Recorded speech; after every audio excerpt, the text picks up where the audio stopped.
In order to draw complex geometric forms, we need to first deconstruct that form. In this video, I'm going to draw these complex geometric forms free-handedly, and I'm not going to make them perfect, just so you can see that this is the process. And once you learn, you can draw a full page of each of these forms. So here I am drawing icosahedron, a very complex form. In order to deconstruct this form, I'm going to pay attention to what is the main geometric shape that I can identify in this form. As you can see, icosahedron is made of many triangles. So I'm going to pick the triangle that is in the middle and start making my way from the center to out. Some shapes are easier to draw if you look at the overall outer shape, so what it looks like on the outside. And some complex shapes like icosahedron, it's much easier to start from the detailed work. So picking one triangle in the middle and drawing all the other triangles around it. As you can see, mine did not turn perfect, but it is close enough. So if I were to draw this again and again for a full page, I can definitely improve my drawing of icosahedron. So give it a try.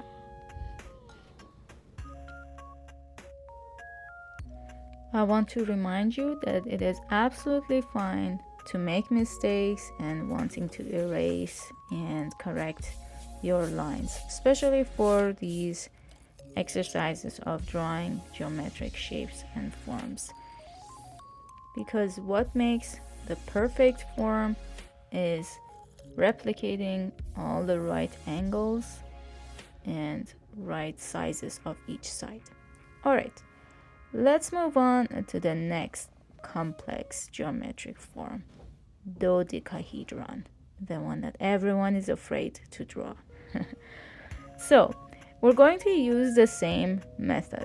We could look at the overall outer shape of this form, but it's much easier to pick just one form, one shape that this form is made of, which is a pentagon.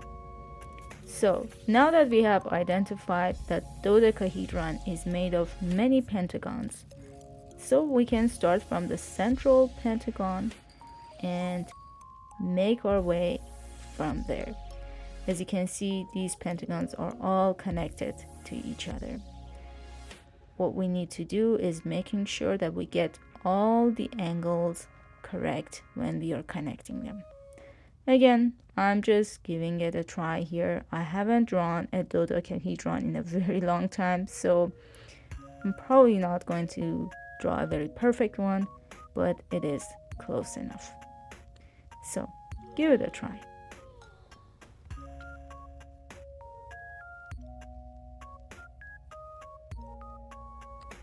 One way to understand these 3D shapes better is by actually making the 2D flat form of it like a cube and construct it and put it together into a 3D form.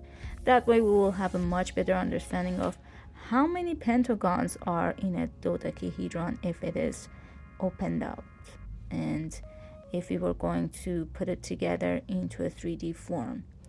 So that way it would become much easier to visualize and understand how this form works when we draw it. All right, let's move on to the next form. Now this one is slightly simpler, the octahedron, which is made of mostly triangles. So it's pretty much two pyramids sitting on top of each other, or mirroring each other in some ways. So the bottom part is a square, and from each side of the square there is one triangle that is connecting together. This one wasn't too bad, right? This is simple enough. Okay, let's move on to the next form. Here now we're going to try and draw a hexagonal pyramid, which means the bottom of the pyramid has a hexagon. So we can start from identifying the triangle first and connecting these triangles to the sides of a hexagon. So you can start with the hexagon at the bottom and then put the triangles on top of it, or start with a triangle. Okay, let's move on to the next shape, which is very similar to the previous one, the Pentagonal Pyramid, which is pretty much the same thing, but the bottom of it is a pentagon instead of a hexagon. The triangles are slightly larger, but most of the angles still remain the same.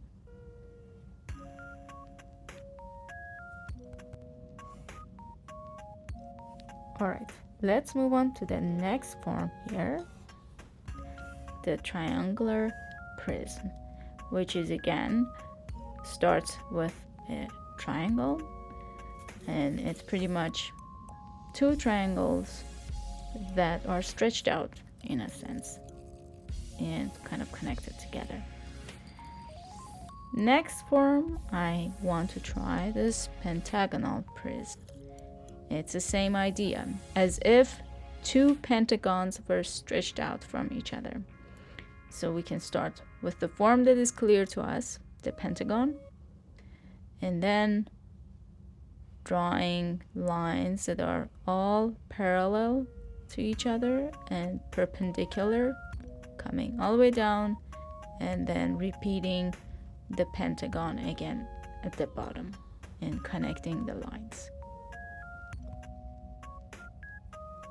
And this is how you can draw complex geometric forms.